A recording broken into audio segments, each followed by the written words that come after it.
Hello everyone. మా పాప friend బర్త్‌డేకి మేము ఔట్‌డోర్‌కెళ్ళామనమాట. సో, అక్కడ ఔట్‌డోర్ గేమ్స్ కదా! సో, చాలా ఔట్‌డోర్ అంటే మరీ బాల్కనీలో అట్లా కాదు. ఇండోర్ గేమ్స్ అనమాట. సో, ఇండోర్‌లో చాలా గేమ్స్ ఉన్నాయి ఫన్‌గా.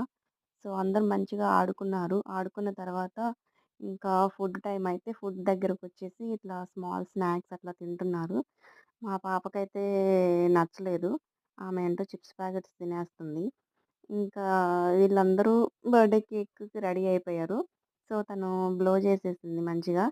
ఏ ఏంటి బ్లో చేసింది గదా! నైఫ్ ఇవ్వలేదు కట్ చేయడానికి ఏంటి అని నేను పక్కన ఒక అమ్మాయిని అడిగితే, ఆ అమ్మాయి ఏం చెప్పిందంటే, ఇది బయట ఇట్లా బర్త్‌డే పార్టీస్ జరిగినప్పుడు వాళ్ళే వచ్చి కేక్ తీసుకొని వెళ్ళిపోయి ఇట్లా వాళ్ళే కట్ చేసి వీళ్ళకి స్మాల్ స్మాల్ పీసెస్ ఇస్తారంట. సో, నాకది కొంచెం కొత్తగా అనిపించింది. నేనెప్పుడూ చూడలేదు. సో, ఇక్కడ అందరూ కేక్స్ తింటున్నారు. ఎంజాయ్ చేశారు. సో, మా పాప హగ్ ఇచ్చేసి బాయ్